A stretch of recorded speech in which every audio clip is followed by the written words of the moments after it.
There is a place on earth where the world becomes quiet in a way most of us will never hear.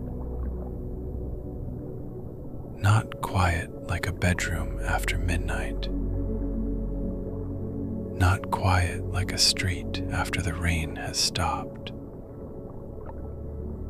Not even quiet like a forest in winter, where the branches hold still and the snow seems to soften every sound before it reaches you. This is deeper than that. This is the quiet below everything. Below the weather. Below the waves. Below the ships and storms and sunlight. Below the places where ordinary sound still knows how to travel through the world.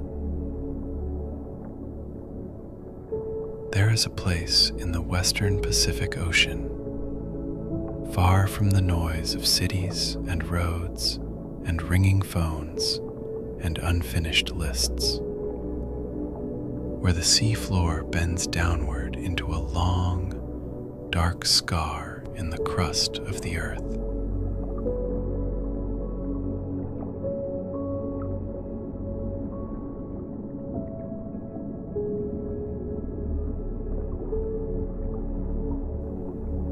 The Mariana Trench. You have heard the name before, probably. Maybe in school, maybe in a documentary, maybe in one of those quiet moments when someone says a number so large it stops being a number and becomes a feeling.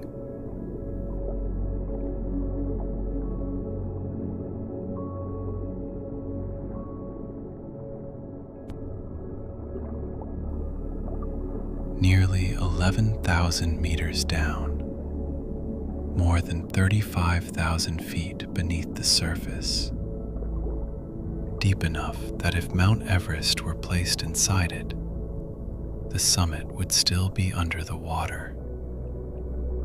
Deep enough that daylight never arrives. Deep enough that the pressure is not something the mind can easily imagine. And yet, tonight, you do not need to imagine it as danger. Tonight, you can imagine it as distance. A great, soft distance between you and everything you have been carrying. You are not going there in fear. You are not going there in a fragile vessel with alarms and metal creaks and nervous voices over a radio. You are going there in a calm and impossible way. The way sleep stories allow you to go places no body could safely go. You are going there gently, protected, warm, carried.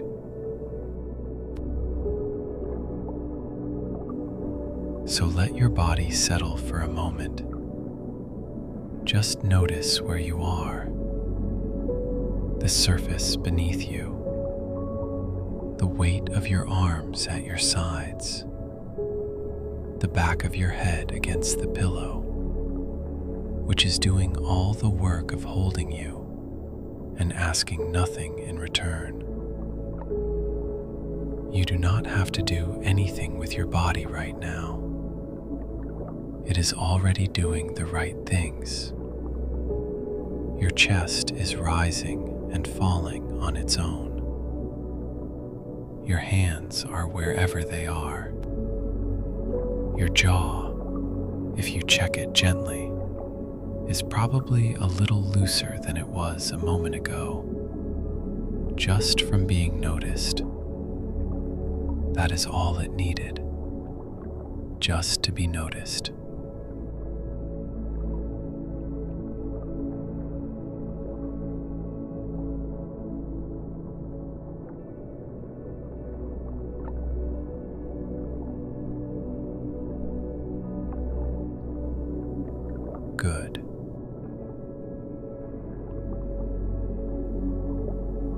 I want to take you somewhere. Not up, not out into the cold dark of space. Not tonight. Tonight we are going the other direction. Tonight we are going down. The ocean knows how to carry things. It carries moonlight across its surface. It carries boats while people sleep inside them. It carries whale songs through dark water for impossible distances. It carries grains of sand, fallen leaves, drifting ice, lost feathers, and tiny shells that once held living things. And tonight, in this story, it carries you. So let the surface beneath you hold you the way the sea holds a floating thing. Feel the back of your head resting. Feel your shoulders release their small effort. Feel your arms become heavier than they were a moment ago. Your hands do not need to grip anything. Your jaw does not need to hold its shape so tightly. Your eyes can soften. Your breathing can find its own unhurried rhythm. In and out. The whole day has been moving at the surface. Messages, decisions, words, faces, noise. All of it taking place where the light is bright and the water is stirred by wind. But the surface is not the whole ocean. It never has been. Under the waves, there are layers. Under the layers, there is darkness. Under the darkness, there is stillness. And under the stillness, there is a place where time seems to loosen its grip. That is where we are going. Not quickly. There is no reason to hurry on the way down. The deep ocean does not hurry. It has never hurried. It lets snow made of tiny organic fragments fall from above for years and centuries. It lets mountains form and erode. It lets shipwrecks become reefs and skeletons become dust. It lets continents shift at the speed of fingernails growing. The deep ocean is patient because it has to be. Patience is not a mood down there. It is the law of the place. So breathe slowly and let us begin at the surface.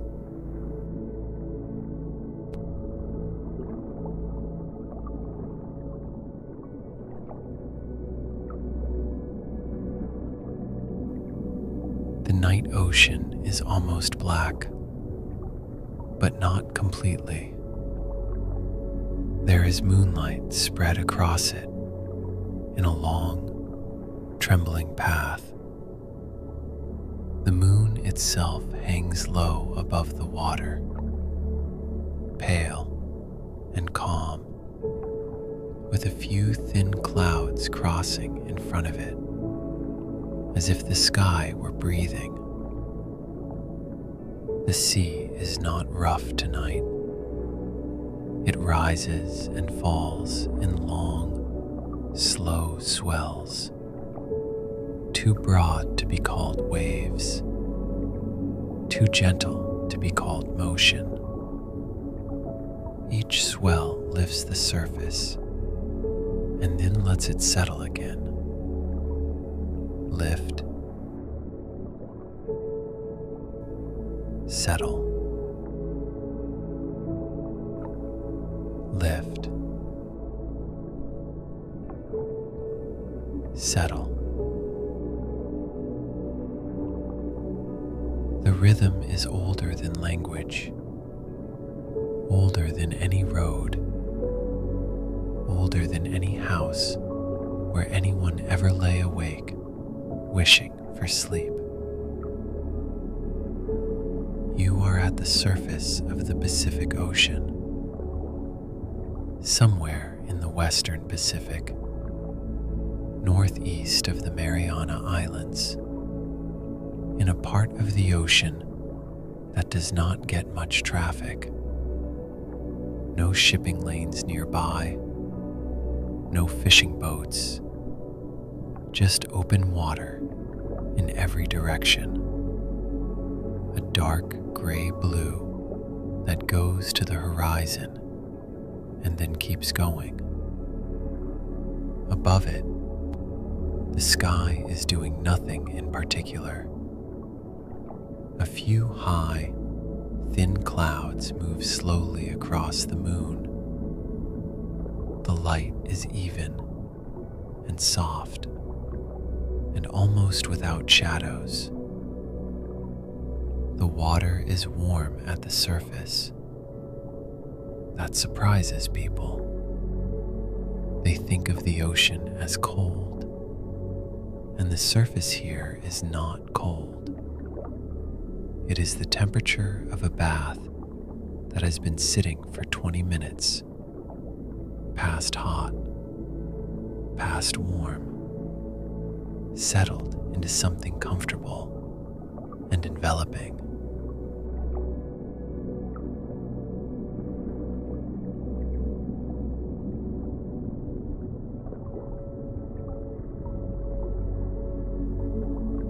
You float on your back, and the water holds you the way warm water holds things, without effort, without preference. You can feel the swell beneath you, long, slow, deep water swells, not waves that are building toward a shore. There is no shore for hundreds of miles in any direction. These are open ocean swells, the kind that have been traveling since the last weather system moved through 3 or 4 days ago. They have had time to smooth themselves out. The period between them is long.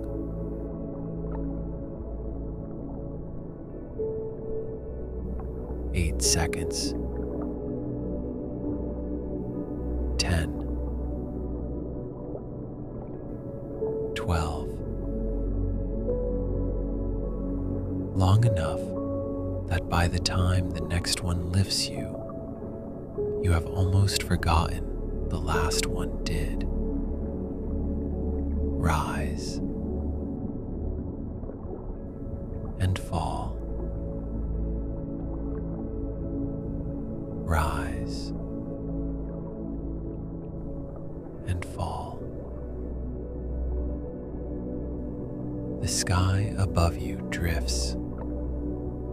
You are here, floating above the deepest place on earth, not alone in a frightening way, alone in the good way, the way a person can be alone beside a window at night, watching rain, the way a small cabin can be alone in snow, the way a lamp can be alone in a dark room and still make the room feel kind.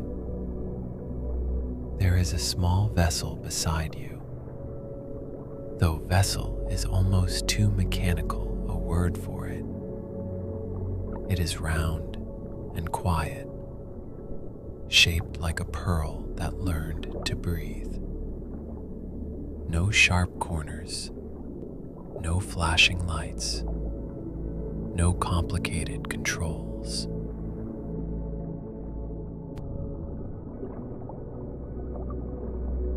Just a warm interior, a soft seat that reclines almost like a bed, and a wide glass dome facing outward into the dark.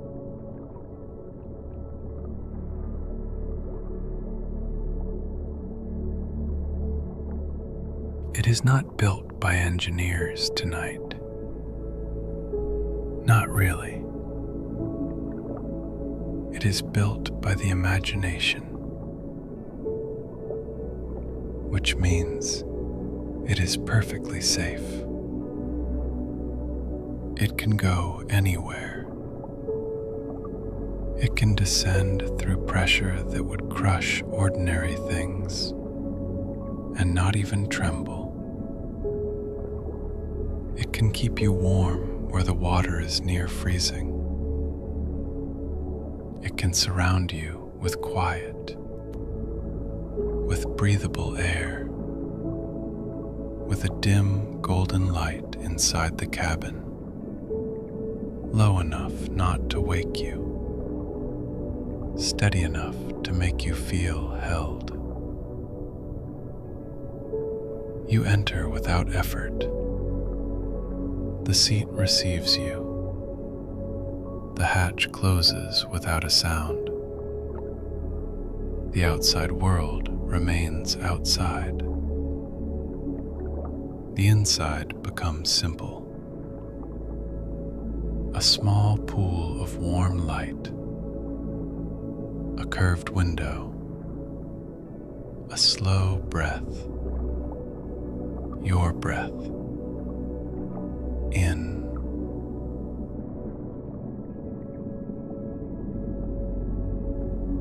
Out.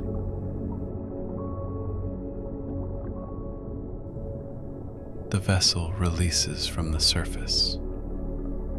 At first, it does not feel like descending. It feels like being lowered by a hand so gentle you cannot quite tell when the motion begins. The moonlight on the water wavers above you. The surface becomes a ceiling made of silver threads. The swells pass overhead now. Their undersides roll slowly, like enormous creatures turning in sleep. You are only a few meters down. You can still see the world above. The moon is broken into shimmering pieces by the moving water. The stars are blurred, stretched, softened. Everything sharp becomes soft when seen through the sea. This is one of the ocean's small mercies. It softens edges. It takes straight lines and makes them sway. It takes hard brightness and turns it into glow. It takes the noise of the surface and begins to fold it away. Already the world is quieter. Already the day seems a little less immediate.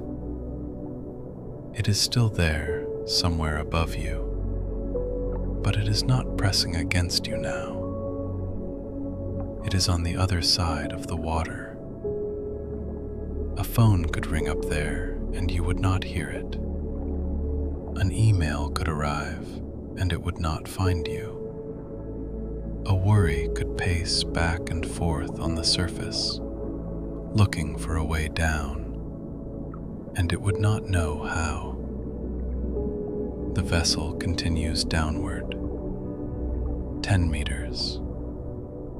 20. 30. The first thing that changes is the light.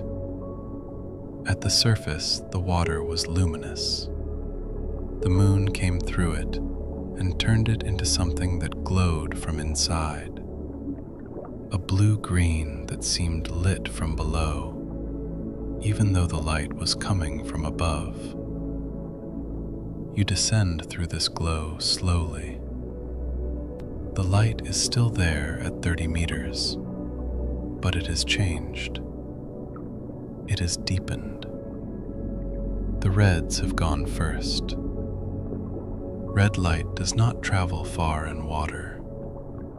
It gets absorbed quickly, and by 10 meters, the red is already gone, and everything has shifted blue. Then the oranges go, then the yellows. By the time you are at 30 meters, you are in a world that is only blue and green and shadow. And it is beautiful in the way that things are beautiful when they have been simplified down to their essential character. The sounds from the surface are fading. You do not notice them going.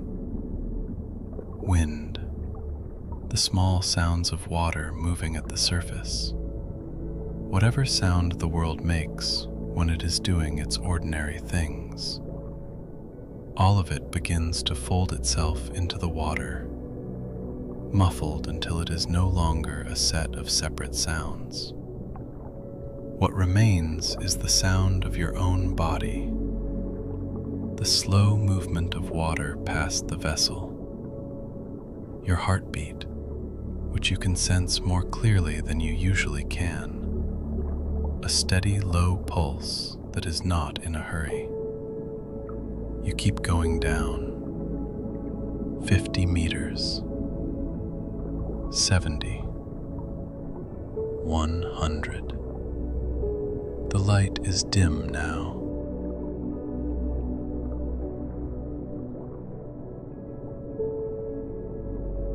It is still there, just barely. A kind of deep blue twilight that you would have to wait for your eyes to adjust to before you could call it seeing anything.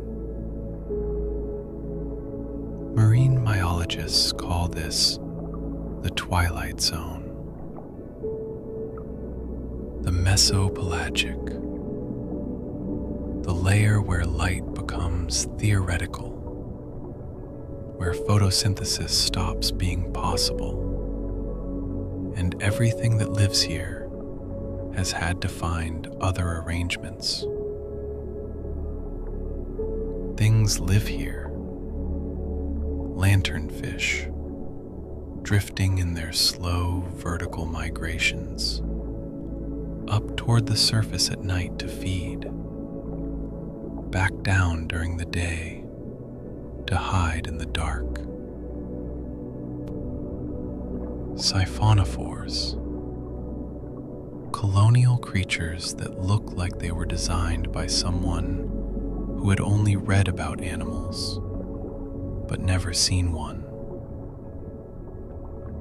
Long translucent chains, some of them longer than a city bus, drifting in the dim water like something from a dream about the ocean. Squid, small luminous things that make their own light. Small, cold, blue-green sparks in the dark that appear and disappear.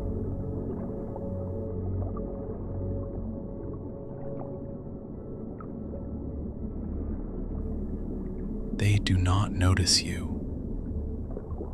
You move through their world without disturbing it. A slow descent, unhurried.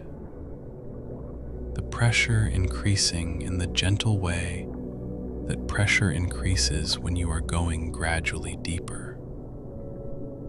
Not discomforting, just present.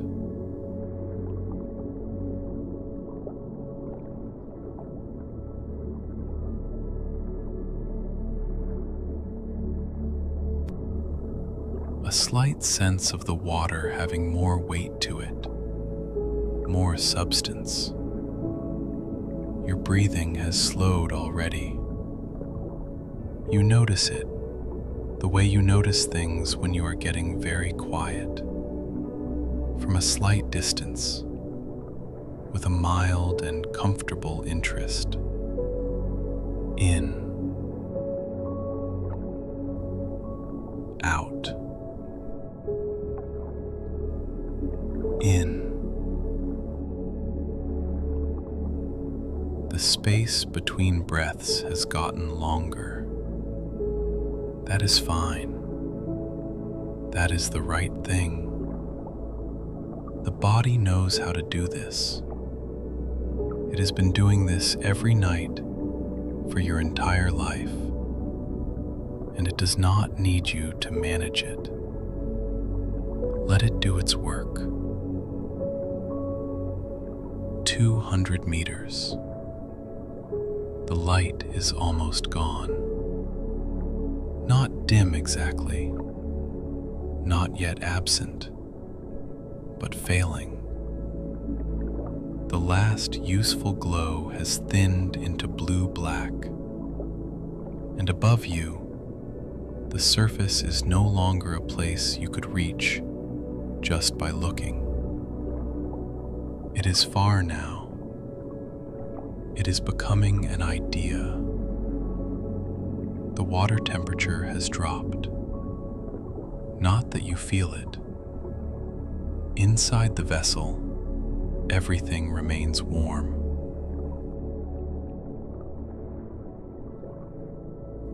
But outside, the ocean has passed through the thermocline, that layer where the warm surface water meets the cold, deep water, and the temperature falls quickly. There is comfort in knowing that there are layers. The world above can be warm and bright, a little lower, cooler and dimmer, a little lower, dark, and none of the layers cancel the others. They all belong to the same ocean. You belong to all your layers too. The bright ones, the tired ones, the quiet ones.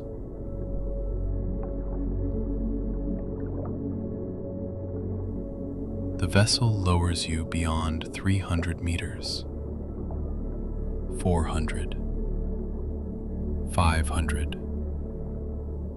Blue gives way to blue-black. The last useful light from the surface is fading now. If this were daytime, sunlight would already be failing. At night, the change is subtler. The moonlit ceiling above has become faint and far, like a door closing gently in a house where everyone is asleep. There is no bang, no final moment, just the gradual understanding that the upper world is no longer where you are. You are below it now, below the ordinary ocean, below the places where swimmers move and coral gardens brighten in shallow seas, below the color of tropical water, below the boats, below the familiar, and it is still fine. It is more than fine. It is calm.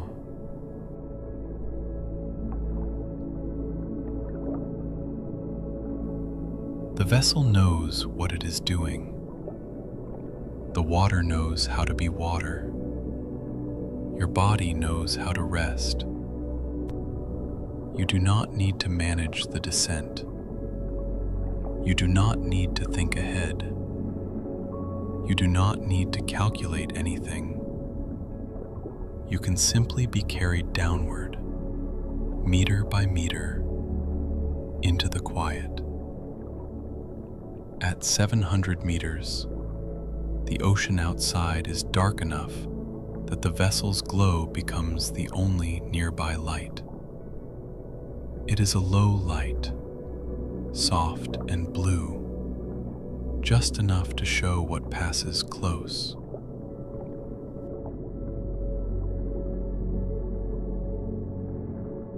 A jellyfish drifts by, transparent, almost not there.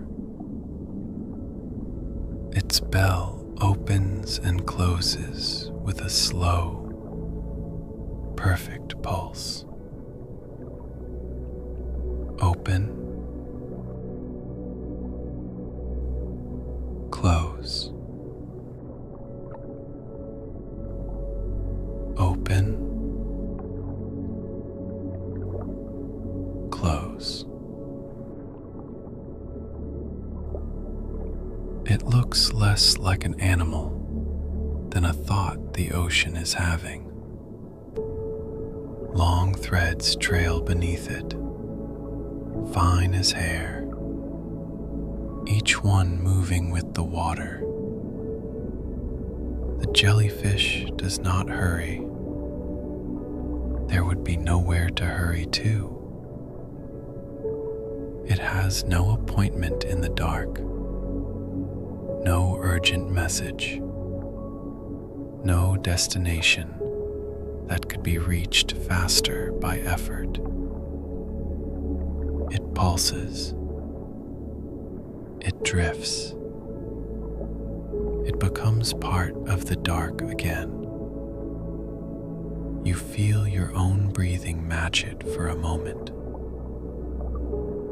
Open, close, in, out. The vessel continues down. 1,000 meters. The midnight zone begins. That is what people call it. The midnight zone. A name that sounds dramatic when spoken in daylight, but down here, it does not feel dramatic. It feels accurate. Midnight is not an event here. It is a climate. It is where the ocean stops borrowing light from the sky and becomes itself. The water outside is cold now, not that you feel it. Inside the vessel, everything remains warm. The seat is gentle beneath you. The air is steady. Your hands rest loosely. Maybe one hand has turned palm up without you deciding to move it.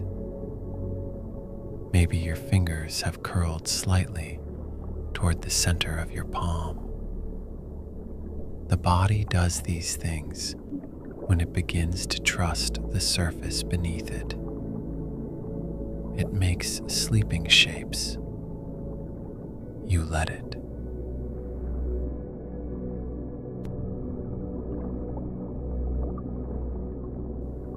Outside, something glows and then disappears.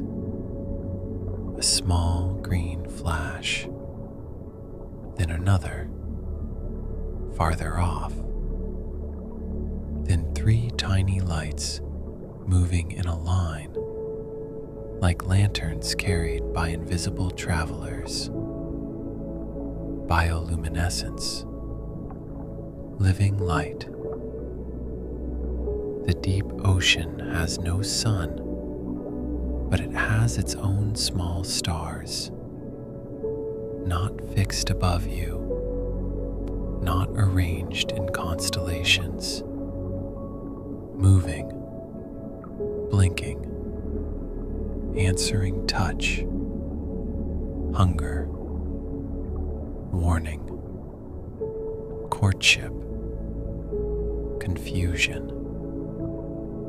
Each spark is a sentence in a language you do not speak. A fish with a lantern hanging from its head appears at the edge of the glow, then turns away. Its body is not built for beauty, as people usually understand beauty.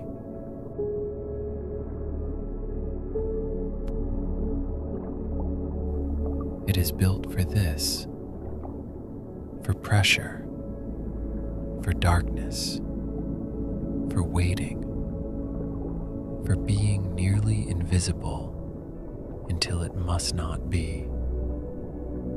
It passes slowly and is gone. There is something peaceful about creatures that belong exactly where they are. They are not trying to make the deep ocean into something else. They are not wishing it were warmer, brighter, easier, shallower. They are not comparing it to the surface.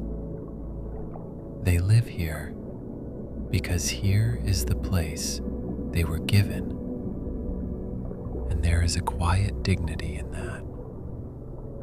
The creatures at this depth have made their accommodations with the dark.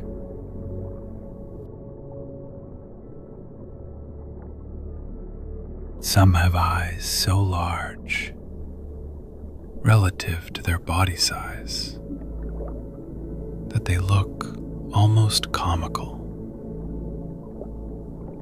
Enormous light-gathering instruments designed to catch the faintest possible trace of bioluminescence, the only light source available. Barrel-eye fish with transparent heads, their tubular eyes pointing upward, watching for the silhouettes of things above them. Anglerfish, trailing their luminous lures through the dark. Patient hunters in the nothing, waiting.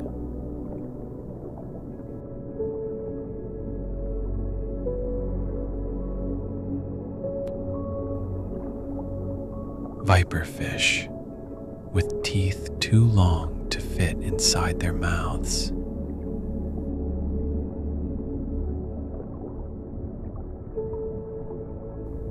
Gulper eels, with jaws that open so wide the whole creature seems to be mostly jaw. These things are strange to imagine, and yet they are not frightening. Not down here. Not tonight. They are just the forms that life takes when it has a very long time and very specific conditions, and has to figure out its own arrangements. Every creature here is a solution to the problem of living in the dark, under pressure, in the cold, far from the surface and its energy and its warmth.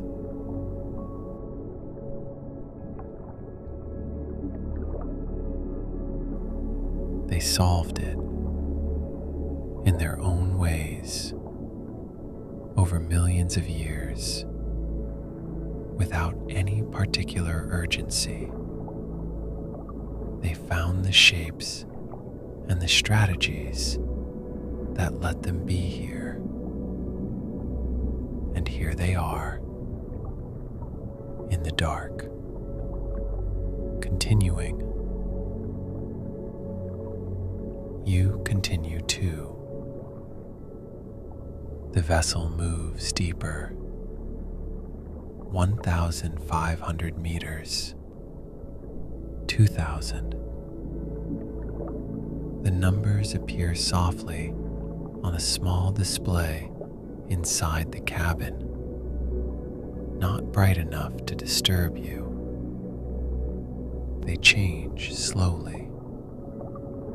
2010, 2025, 2041. Each number a little farther from the world above.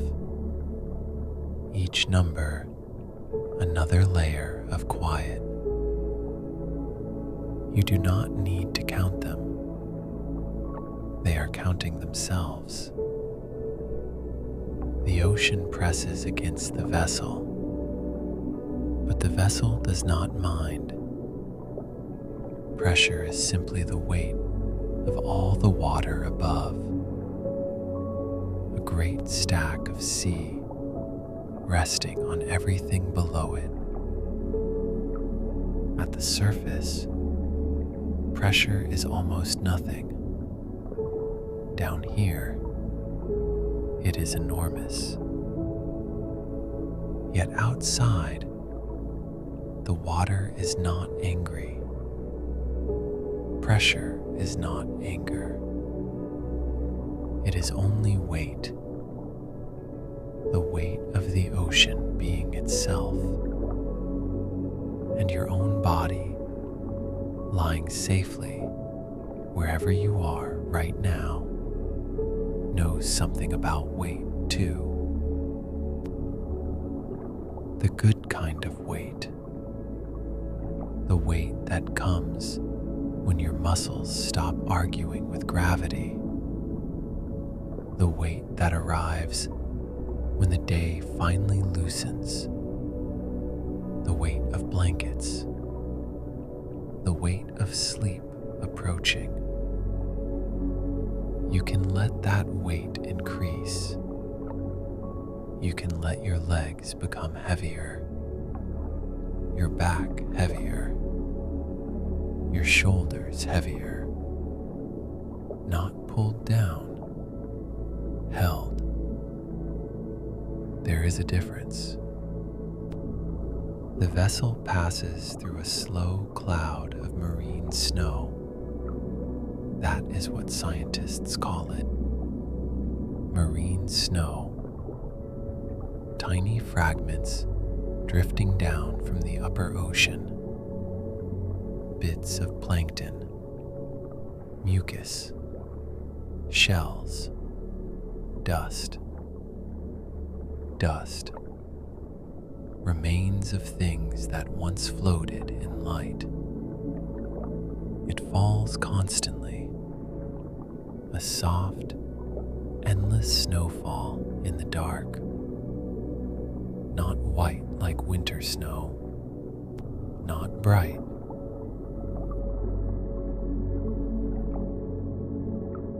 More like gray flecks moving through black water. But the motion is the same.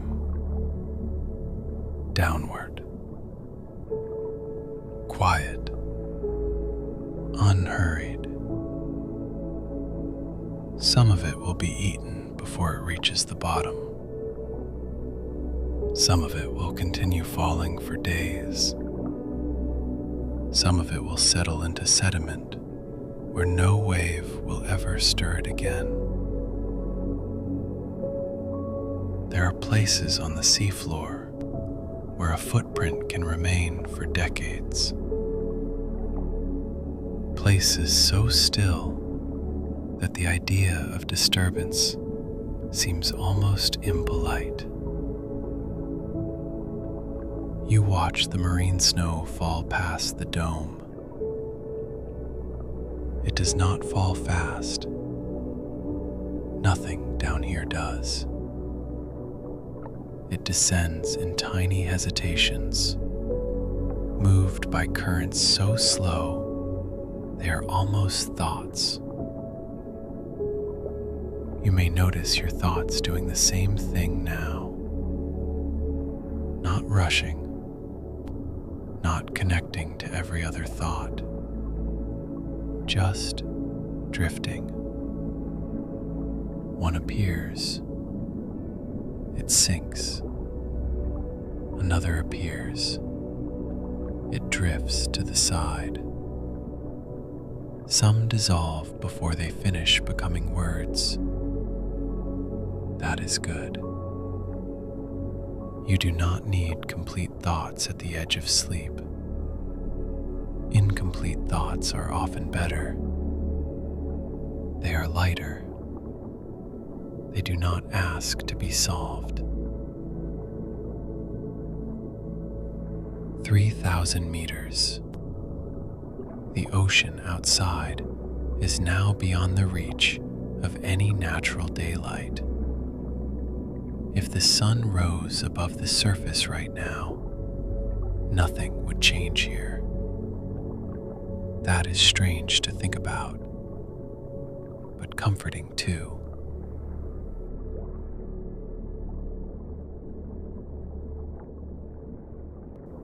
There are places untouched by morning, places where the ordinary cycles of the day do not command everything. Down here, the sea does not care what hour it is. Morning, afternoon, midnight. These are surface ideas. Down here, time is measured differently, by sinking particles, by slow currents, by the growth of strange creatures over years, by the movement of tectonic plates, by the quiet accumulation of silt. The trench was not made in a hurry. The Pacific plate bent and slid beneath another plate over immense spans of time. Stone moved under stone. The earth's crust folded downward. A valley opened in the floor of the sea, and water filled it, because water fills what is low. That is one of the things water knows. It finds the low places. It does not judge them for being low. It does not say the valley should have stayed higher. It simply enters. It fills. It rests there. The deepest place becomes held by the sea. There may be something in that for you tonight. You do not have to stay at the surface to be held. The low places are held too. The deep places, the hidden places, the parts of a person that no one sees during daylight. They are not outside the world. They are part of it.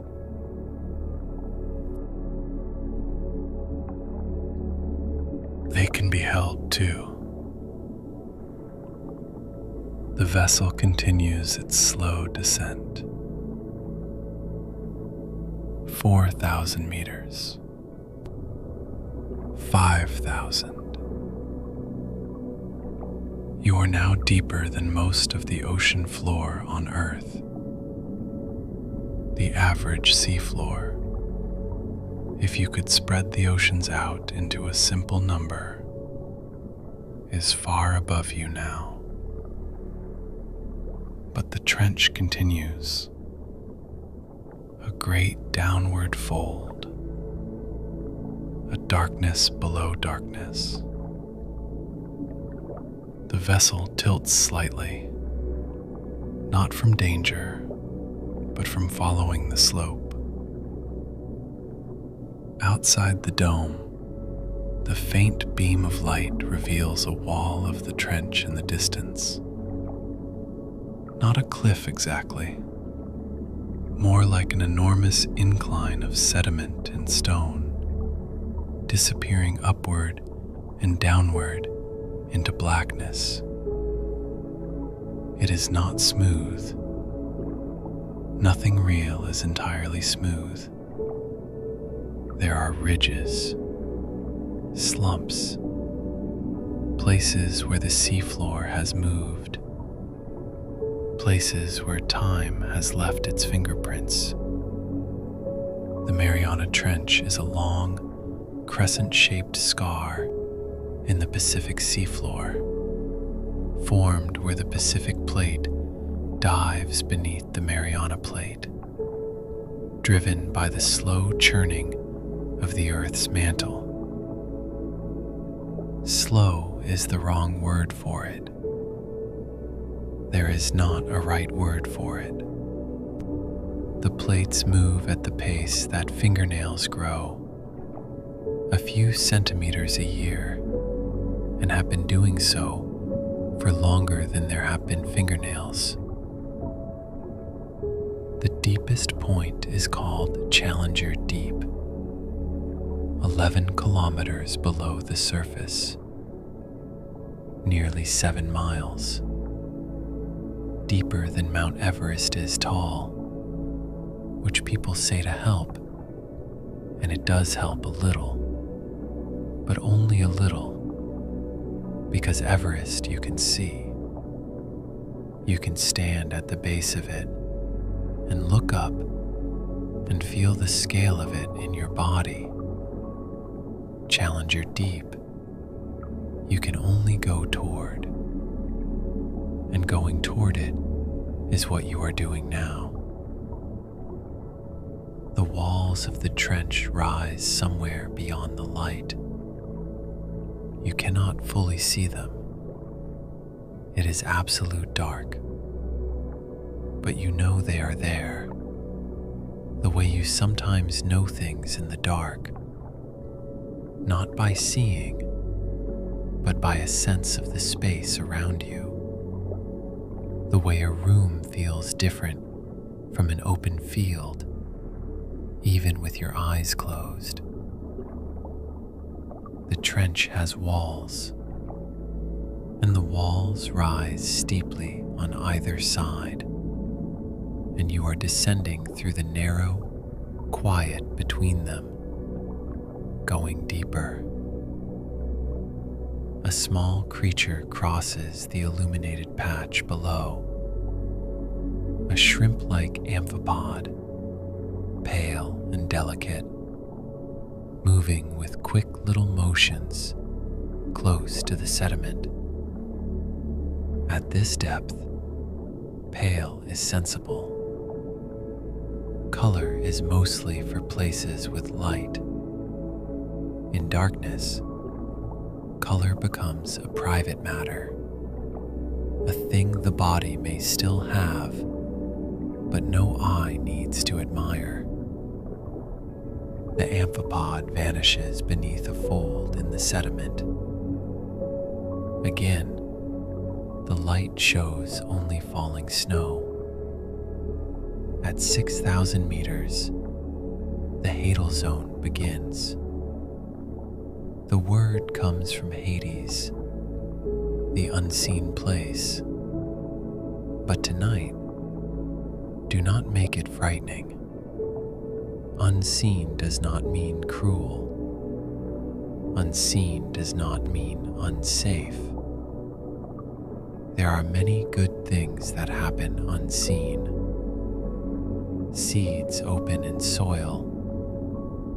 Roots drink in darkness. A child grows before anyone can see the change. Bones mend beneath the skin. Dreams arrange themselves behind closed eyes. Sleep itself is unseen. You disappear from the day's attention, and something good happens anyway. The Hadal zone is like that. Hidden, deep, doing its own quiet work. 6,500 meters, 7,000. The vessel is now in a place fewer people have visited than have walked on the moon. But the story does not need to be impressed by that. The deep is not impressed by rarity. It has been here, whether people came or not, long before the first descent, long before the first map, long before anyone gave this place a name.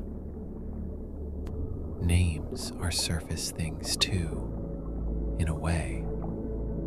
Useful, beautiful sometimes. But the trench did not wait to be named before being real. It was already here.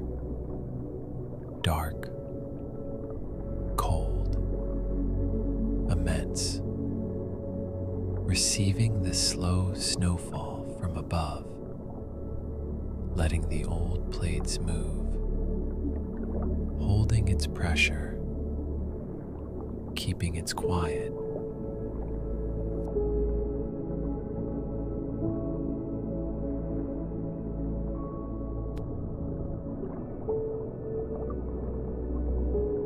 You watch the depth number change. 7,120. 7,188. 7,256. The digits are soft, almost sleepy. They do not alarm you. They mark your distance from noise. That is all. 7,000 meters from surface noise. 7,000 meters from urgent things. 7,000 meters from the brightness that asks your eyes to stay open. The vessel drifts past a slope where the sediment lies in pale folds.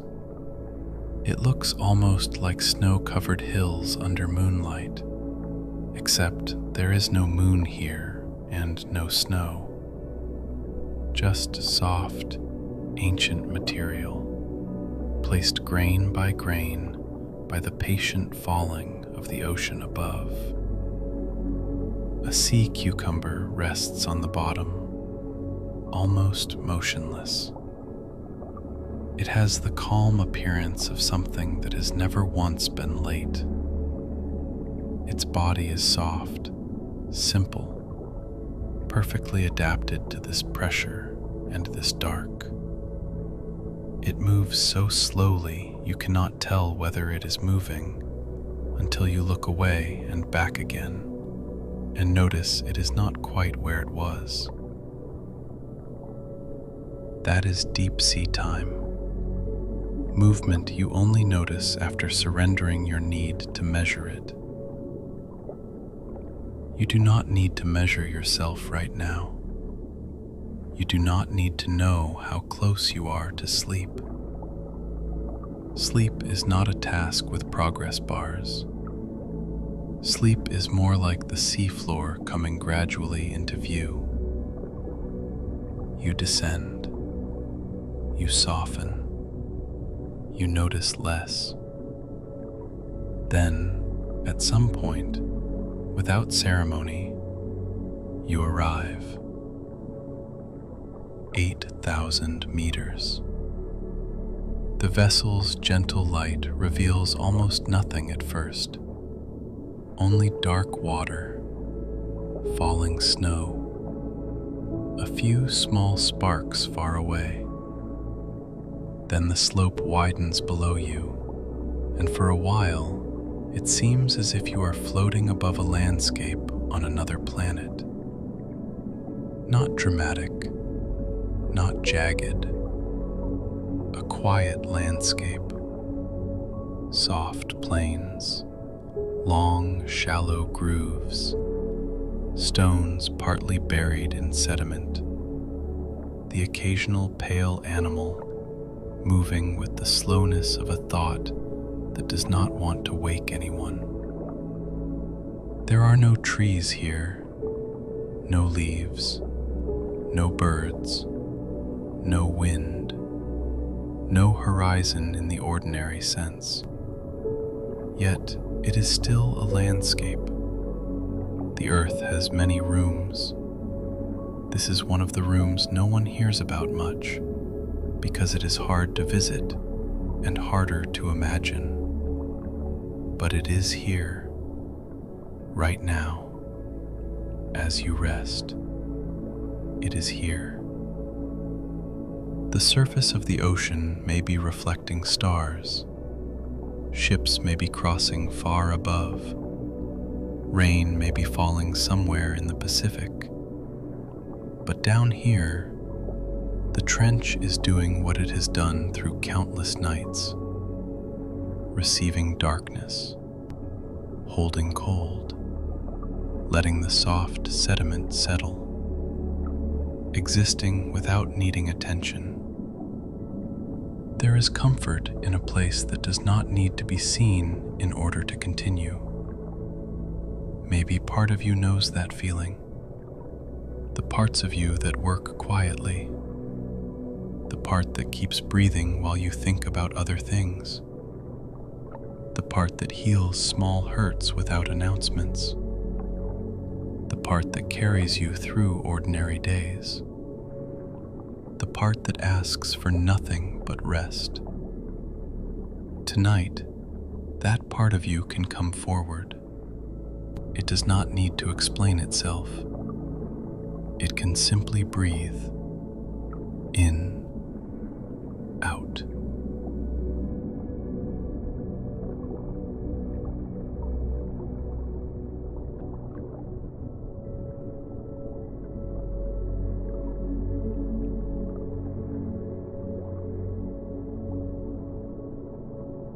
The vessel continues deeper. 9,000 meters. There is a long, quiet stretch. Now, the kind of stretch that belongs in a sleep story. Not much happens, and that is the point. The ocean outside does not perform for you. It does not bring out wonders on schedule. It lets you sit in the dark long enough to stop expecting entertainment. At first, the mind waits for something. A giant squid, a glowing creature, a cliff, a discovery.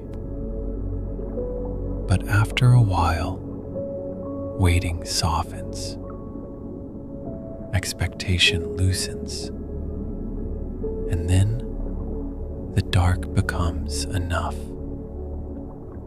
The hum of the vessel becomes enough. The slow falling snow becomes enough. Your own breath becomes enough. This is one of the best things deep places can teach. Not every moment has to become something else. Some moments can simply be wide and quiet. Some moments can be passed through slowly.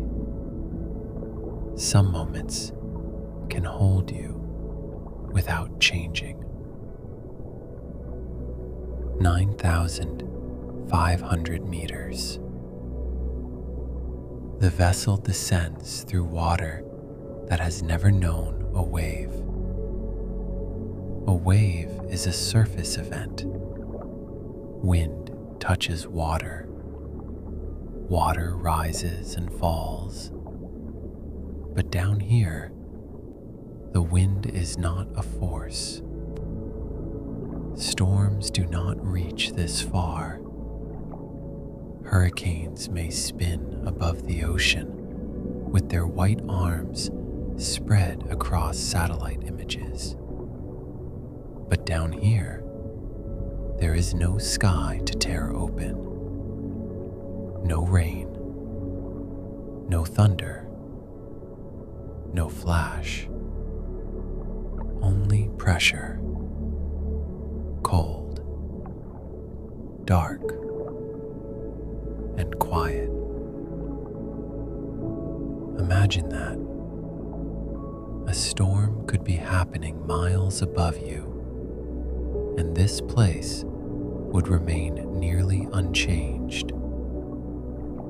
There is a lesson in that too. Not every storm has to reach the deepest part of you. Some storms can stay at the surface. Some noise can remain far above. Some weather can pass without entering the quiet room below. And maybe tonight, as you listen, you can let the weather of your thoughts stay high above you. Let it move across the surface if it must. Let it make ripples up there. You are descending below it. You are allowed to have a deeper place. 10,000 meters. The number appears quietly. 10,000. It is a strange number, too exact looking to feel real. 10,000 meters of water above. 10 kilometers, 6 miles and more. If you could look upward with impossible eyes that could see through all the dark, the surface would be farther away than most daily journeys people make without thinking. There would be whole towns that fit within that distance. Mountains, roads, clouds, birds, all stacked above you in the mind. And still the surface would be farther. The vessel does not hurry. It moves down the last stretch like a thought nearing sleep. Slower now, softer. The bottom is somewhere below, but arrival is not urgent. You may feel your own body nearing something too. Not sleep, perhaps. Not yet. Or perhaps already. You do not have to know. You can hover near it, the way the vessel hovers above the final slope, the way a leaf hovers before touching water, the way a breath hovers in the little pause after exhale.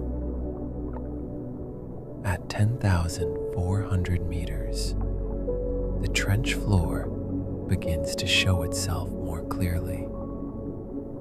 The vessel's light touches sediment, fine, pale, undisturbed.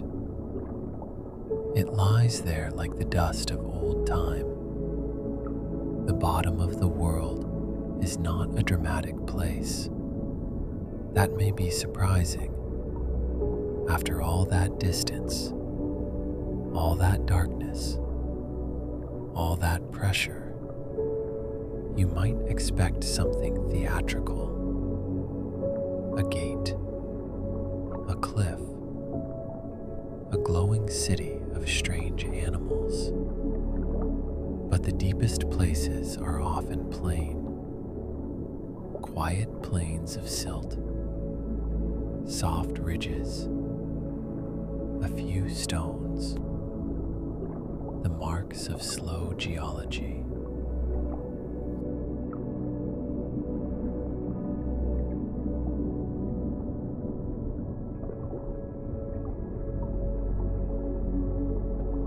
few living things adapted to nearly impossible conditions. The earth does not always announce its most extraordinary places with spectacle. Sometimes, the extraordinary thing is simply that the place exists, that there is a bottom, that after all the falling, there is something that receives. 10,700 meters.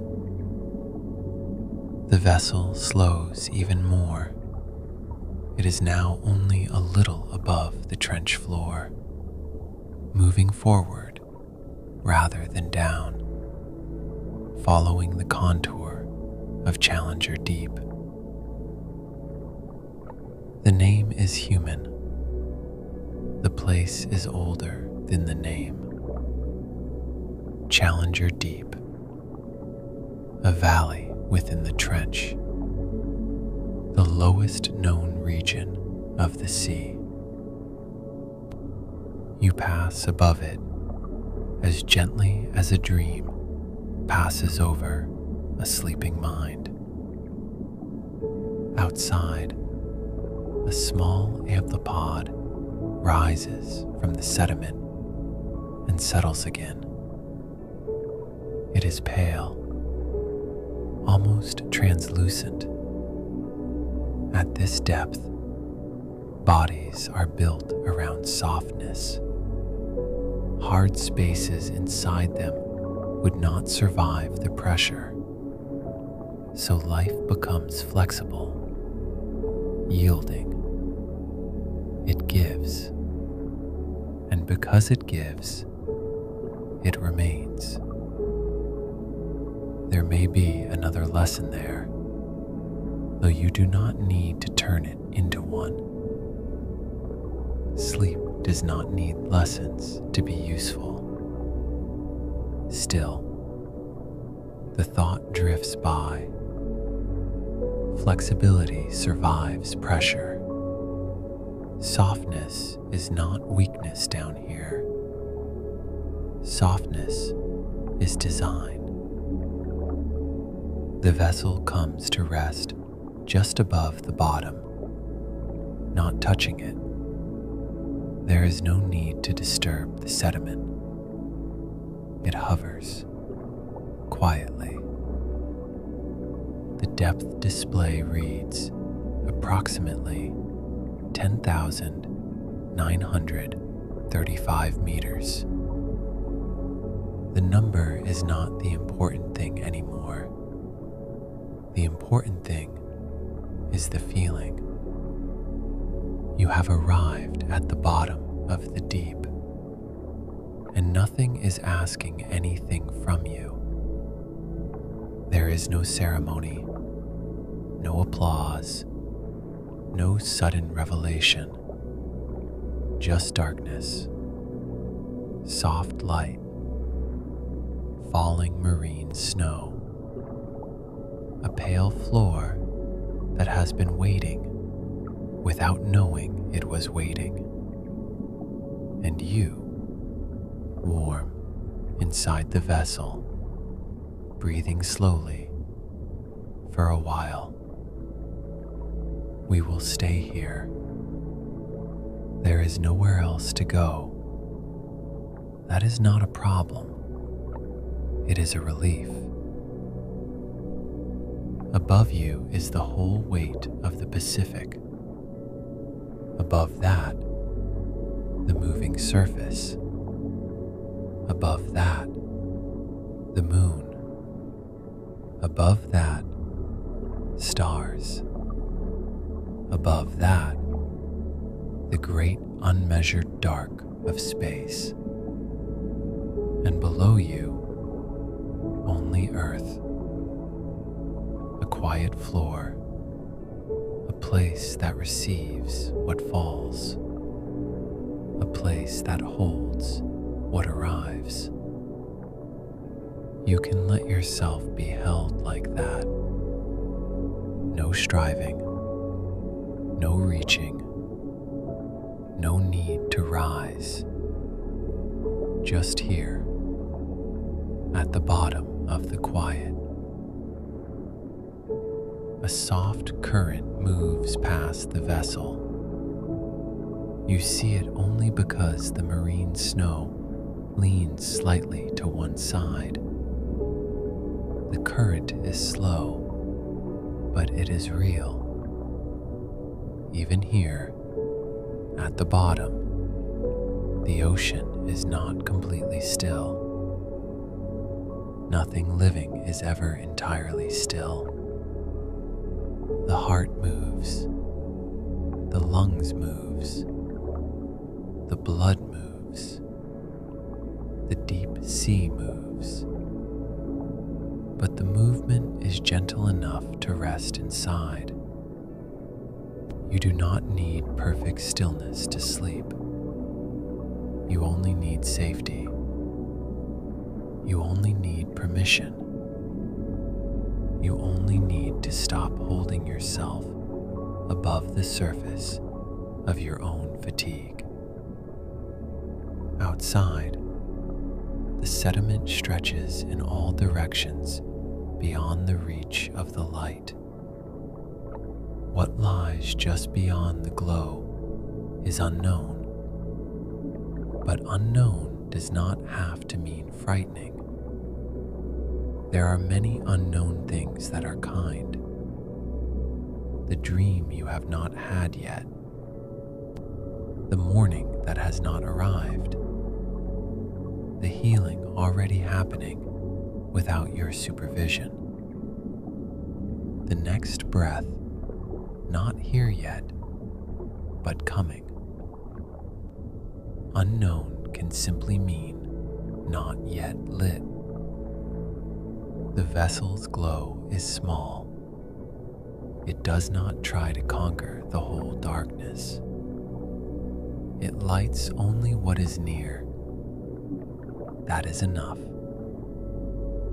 This is another thing you can take with you into sleep. You do not need to illuminate everything. You do not need to solve the entire dark. A little circle of warmth is enough.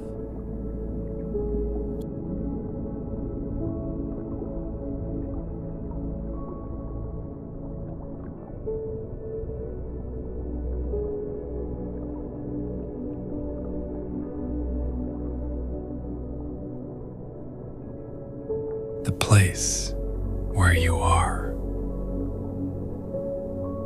the breath you are breathing, the body you are in, this moment. Enough. Now imagine the vessel resting lower, almost touching the bottom, but not quite. The sediment below is fine and pale.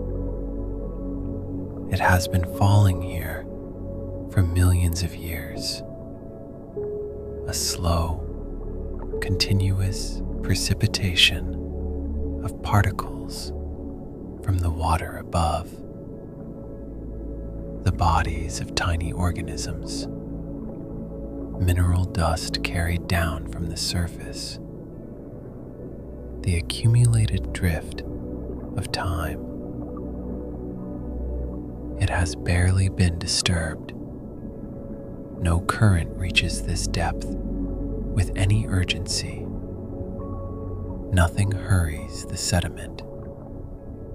It lies as it has lain since it settled, each particle exactly where it landed, waiting for the next particle to land on top of it, which will happen eventually when another tiny thing from far above finally reaches the bottom.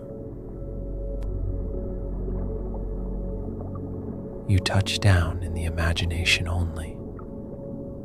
Not enough to stir the floor, just enough to feel arrival. The sediment accepts you the way it accepts everything, without comment, without surprise, with the complete indifference of a substance that has been receiving things for millions of years and has no opinion about any of them. You are at the bottom of the deepest place on earth. Let that be just a fact for a moment. Not a dramatic one, not a frightening one, just a fact. The bottom of the deepest place on earth feels, from inside it, like this. Very still, very cold outside, very quiet, very dark. The pressure is a presence rather than a discomfort, something you are inside of rather than something being done to you. The water above you is a column 11 kilometers tall of dark and cold and gradual pressure. And at the top of it, far above, the Pacific is doing its surface things. Its swells, its winds, its slow gray blue going to the horizon in every direction. None of that reaches here. Not the wind, not the sound of ships, not the light, not the weather, not the temperature of the air, not the news from the world above. Whatever it is today, whatever happened, whatever needs to happen tomorrow, none of it reaches here. You have had that feeling before, somewhere, maybe at the bottom of a swimming pool, that specific underwater quiet where the noise of the world above becomes a muffled irrelevance, where you are briefly in a different medium entirely, where the rules are simpler and all that is required is to be still. You might have stayed down as long as you could, as a child, lying on the bottom of the pool, watching the light wobble on the tiles, feeling the silence. This is like that, except the surface is 11 kilometers away, and the silence is complete, and the light has never reached here. It is entirely fine. There are, as best as anyone can determine, bacteria living in the sediment beneath you, not visible, not making any sound, not doing anything that would register as doing something if you were not looking very carefully with very sensitive instruments. Just living, which is to say, performing the small, slow chemical transactions that constitute being alive, processing the ancient organic material in the sediment, deriving what energy they can from what is there, existing in the cold and the dark and the pressure that would destroy anything not specifically evolved to be here.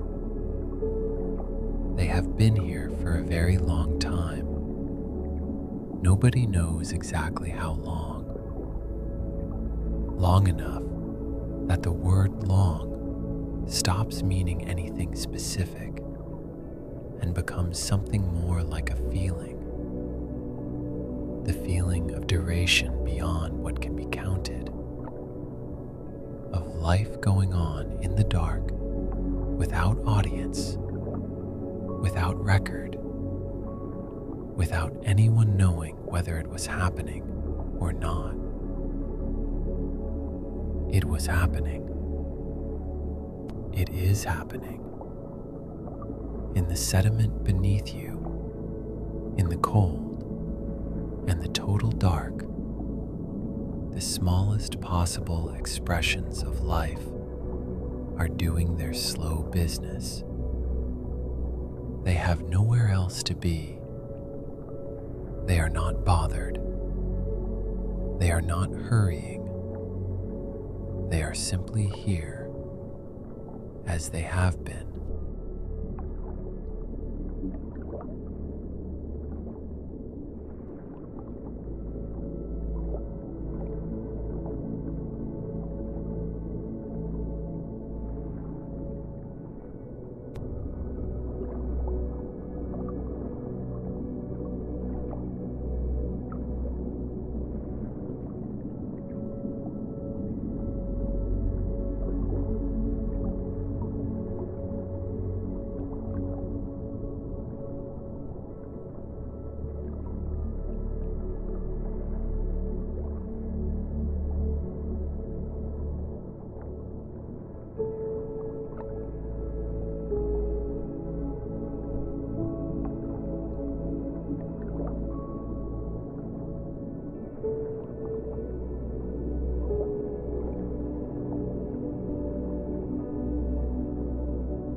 You breathe out slowly.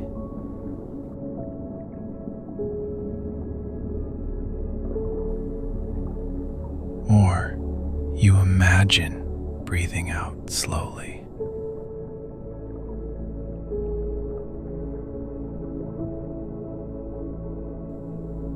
Which is the same thing in the way that imagined things are real things. When your body is as quiet as yours is now. Your body is very heavy. Not in a bad way. In the way that bodies get heavy when they have been still long enough and quiet long enough and warm enough under whatever is covering them, that the muscles have given up their small maintained tensions, one by one, without you having to ask them to. There are muscles in your back that you did not know were doing anything. They are not doing it anymore. There are muscles across your shoulders, the ones that have been holding something you were not aware you were holding all day, maybe for longer. They have let go.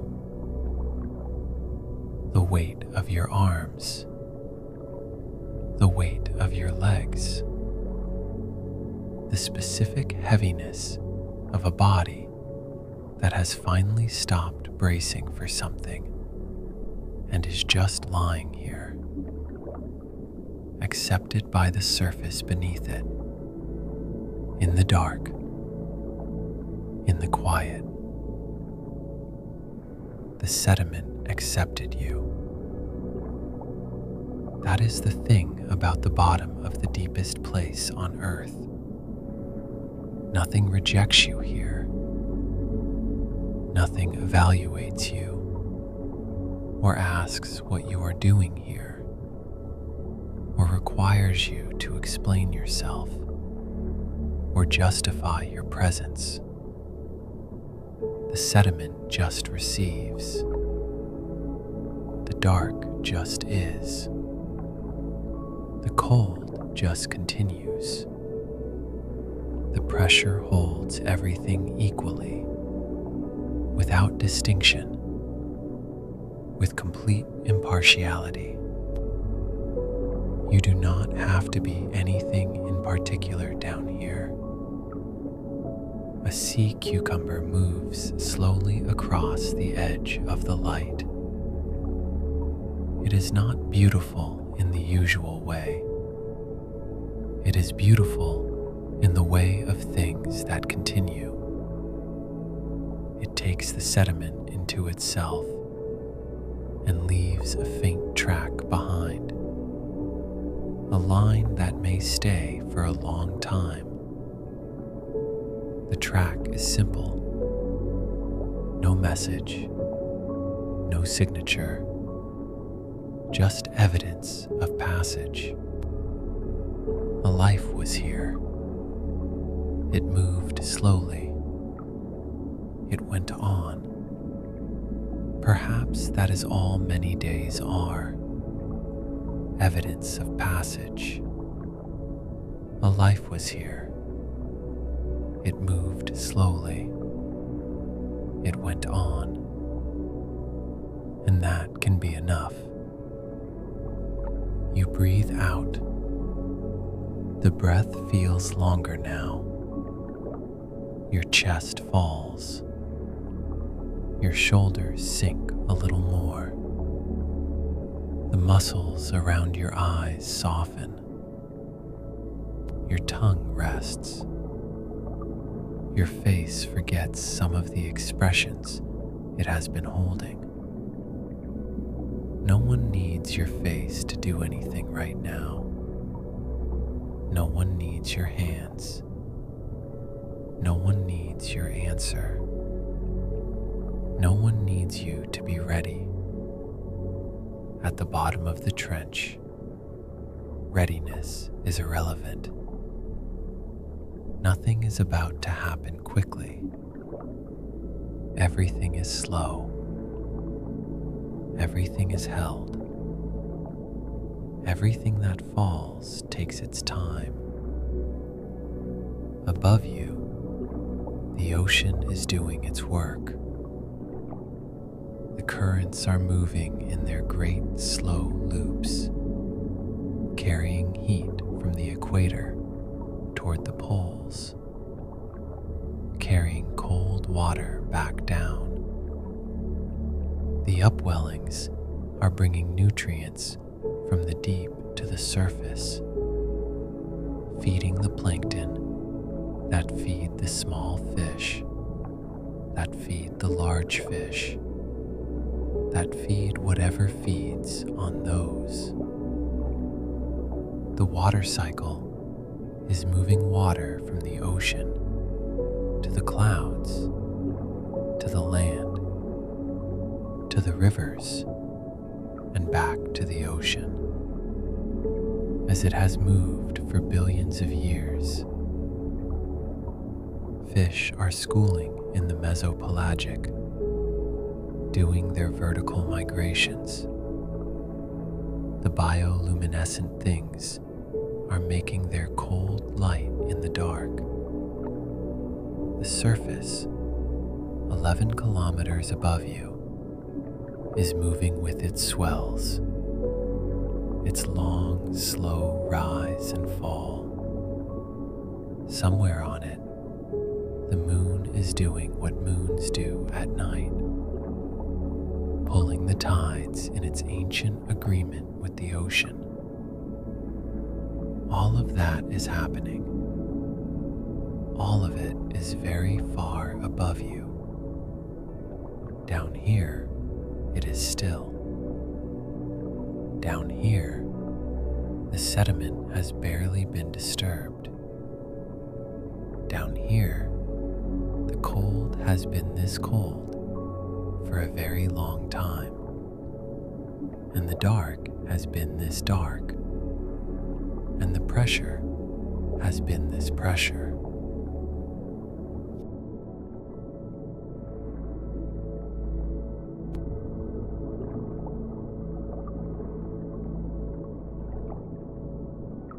of it is simply the condition of being here, which requires nothing, which asks nothing, which will continue exactly as it is long after you leave, exactly as it was long before you arrived.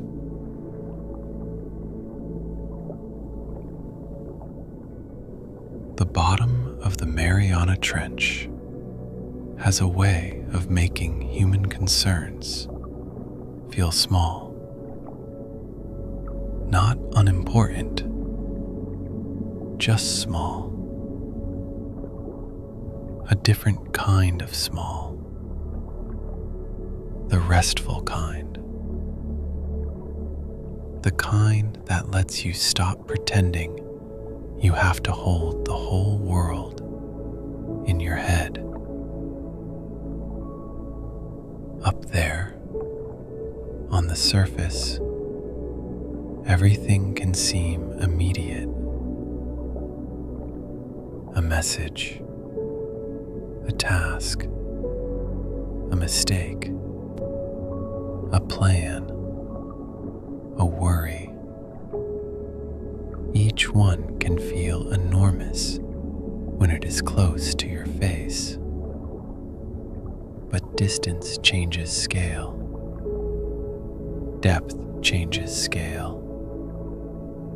From here, the surface is a thin, shimmering idea far above. All its urgency is real up there, but it does not rule this place. It cannot reach the bottom unchanged. By the time anything travels this far down, it has softened. It has slowed. It has become part of the falling snow. That is what can happen to your thoughts now. They can soften.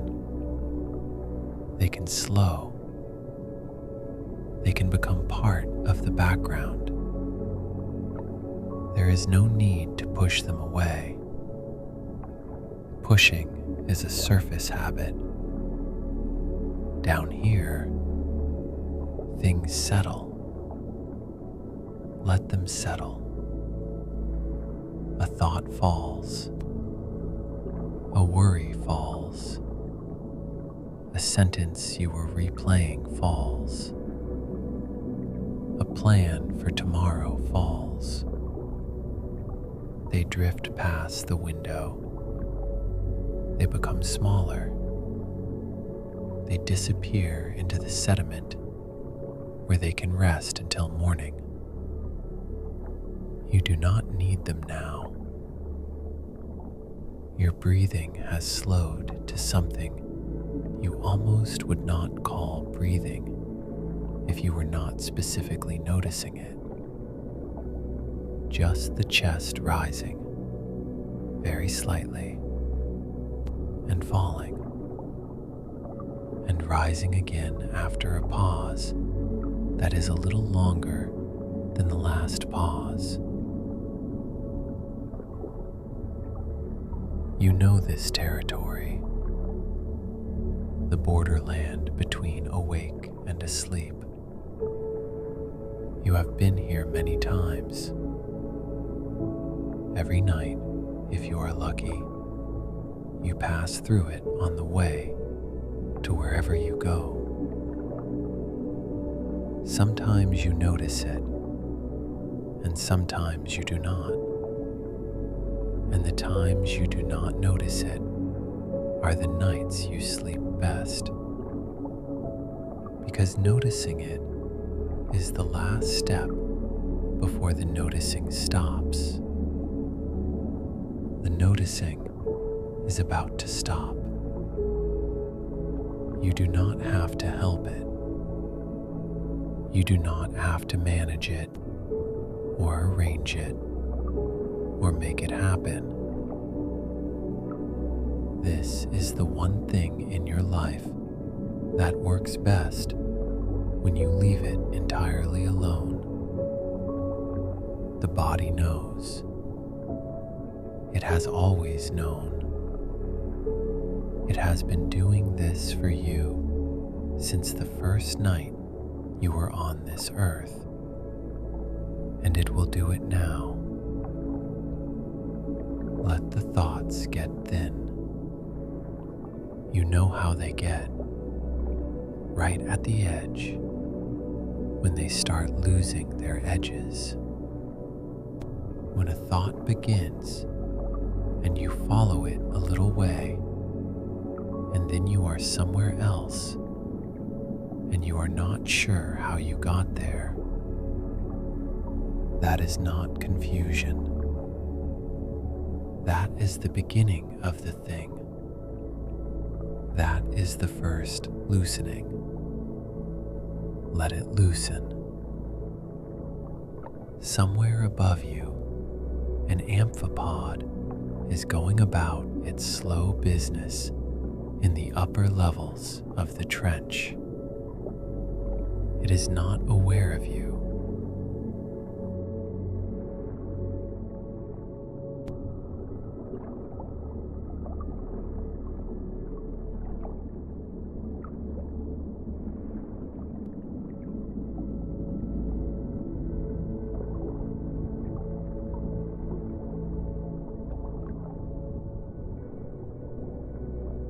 It was here before you arrived, and it will be here after you leave. And the entirety of your presence at the bottom of the deepest place on earth is to the amphipod not a fact. You existed, and the amphipod did its small, translucent thing in the dark, and neither of you disturbed the other. The sediment is where it is. The bacteria are in the sediment, being bacteria, in the cold, in the absolute dark, at the bottom of the column of water that sits above the bottom of the world. The pressure is holding everything, including you, especially you. You are held by 11 kilometers of ocean, and the ocean does not let things go that it is holding. Not quickly, not without very good reason. It holds you the way the sediment holds you, the way the dark holds you, the way the quiet holds you, completely, without effort, without condition. Let it hold you. You do not have to do anything about being held. Just be the thing that is held. The deepest place on earth is very patient. It has been waiting here, at this depth, in this dark, for longer than almost anything you could name.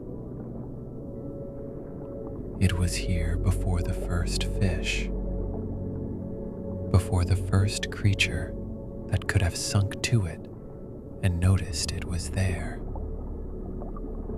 It was here when the ocean above it was full of things we do not have names for.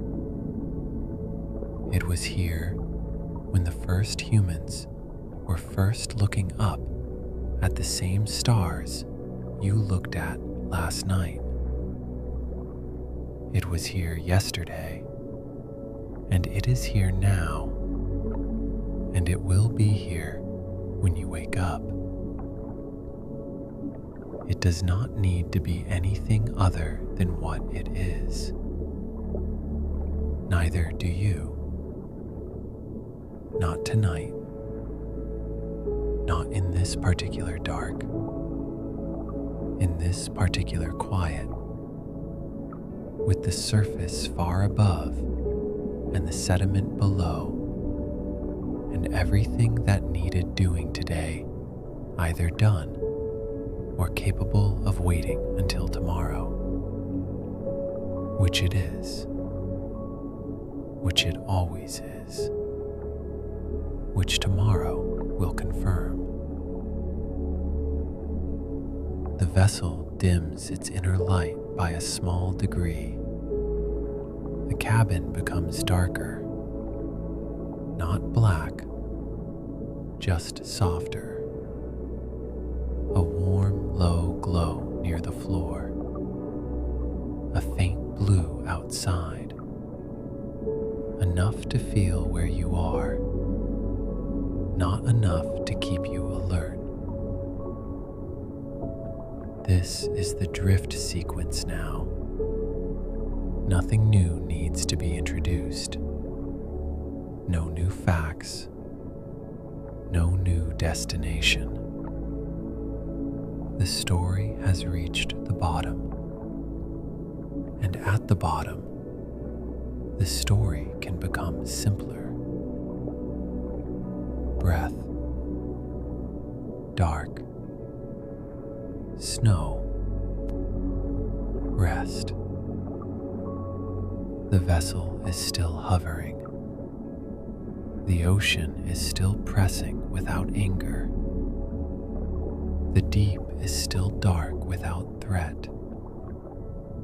The bottom is still receiving what falls. You are still breathing. Slowly, naturally, without needing to count. If your eyes are closed now, they can stay closed. If they are not closed, they can become heavy. The images will continue without your effort. A blue light.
A pale floor.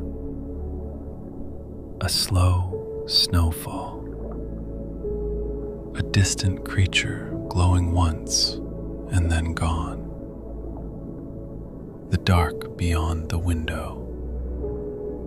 The warm cabin around you. The surface very far above. You do not have to return to it yet. Morning will find you when it needs to. For now, the deep keeps you. For now, the deepest place is not a place of fear. It is a place of permission.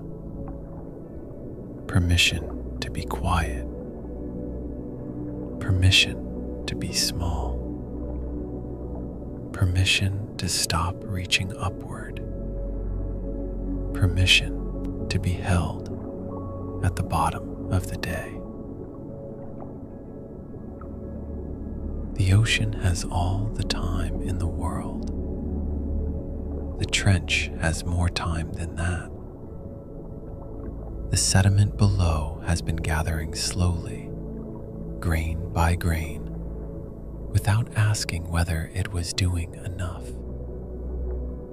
The creatures here have been living in darkness without needing anyone to call it beautiful. And it is beautiful. Not bright beautiful, not easy beautiful, deep beautiful, patient beautiful.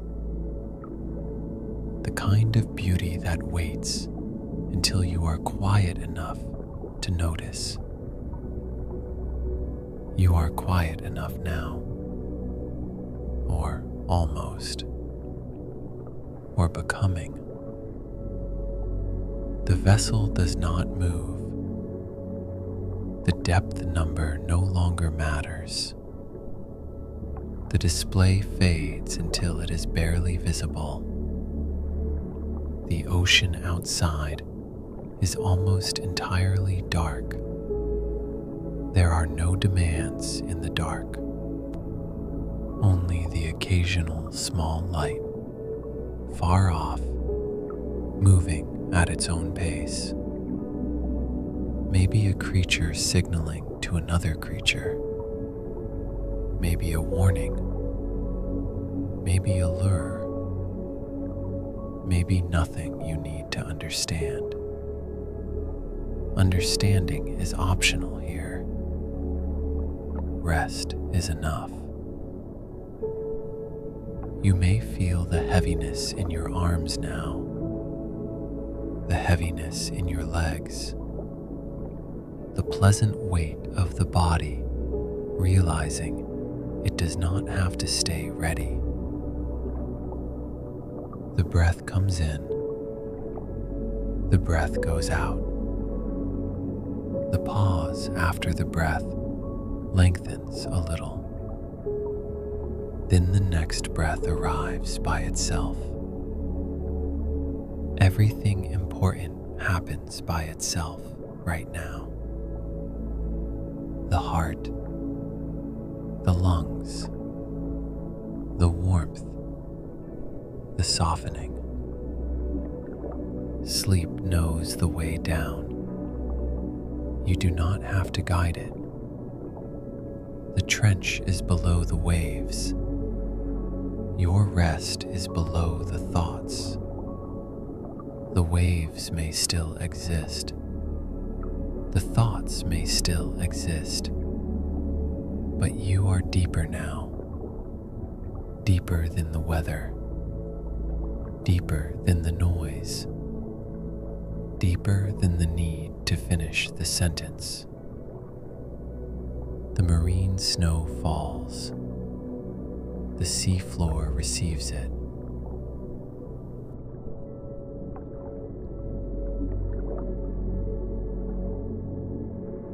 The dark holds the seafloor. The ocean holds the dark.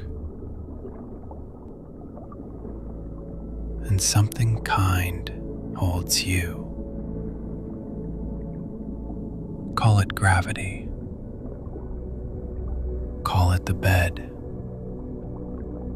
Call it night. Call it mercy. You do not have to name it. The trench did not need a name to be real. Neither does rest. Let the final images become simple now. A slow blue glow. A floor of ancient silt. A single pale creature crossing the edge of the light. the vessel hovering, warm and still. The whole Pacific above you, but not heavy in a frightening way. Heavy in the way a blanket is heavy. Layer after layer, water after water, quiet after quiet, all of it resting above, all of it saying, without words, stay. Stay here. Nothing is required.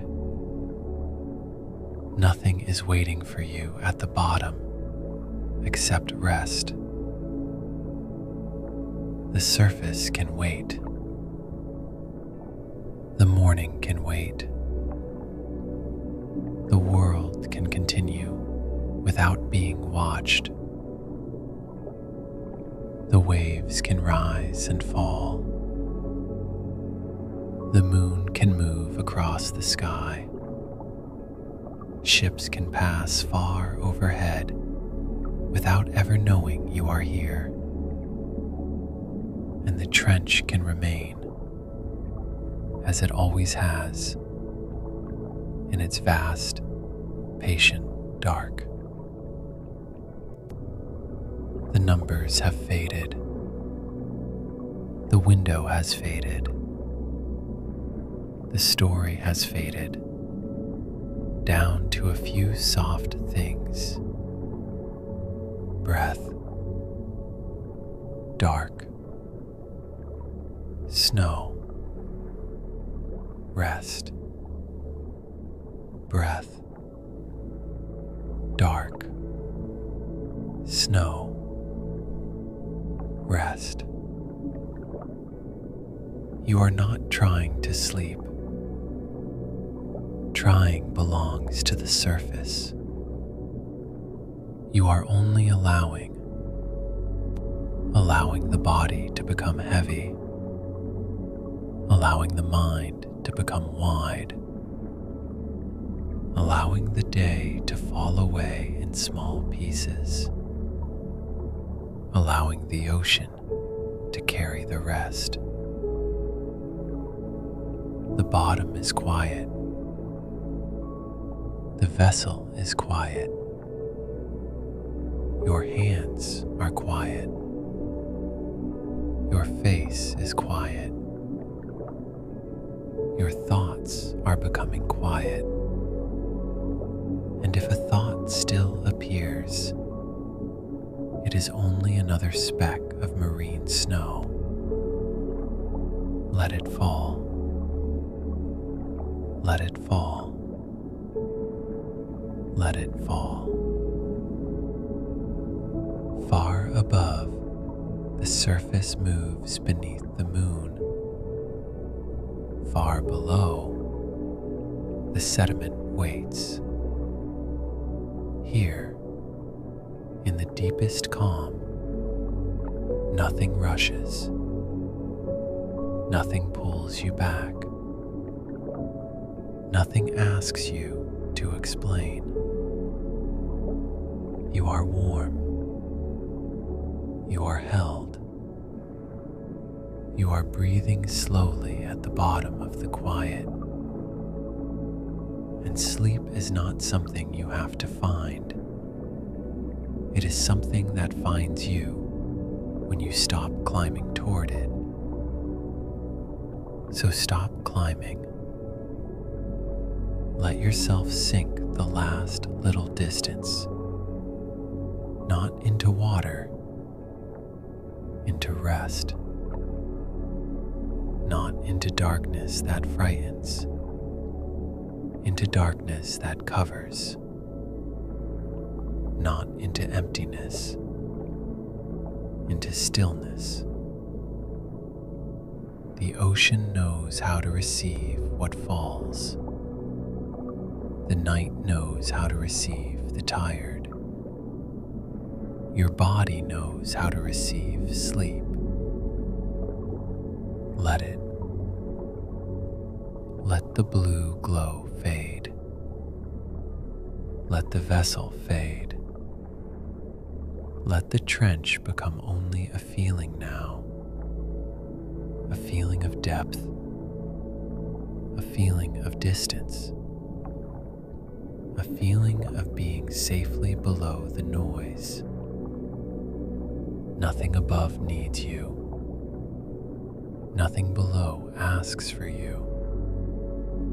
You are between them, warm and heavy, and almost gone. The marine snow keeps falling. The sea floor keeps receiving. The darkness keeps holding. The ocean keeps breathing its slow, enormous breath. And you can sleep. Sleep well.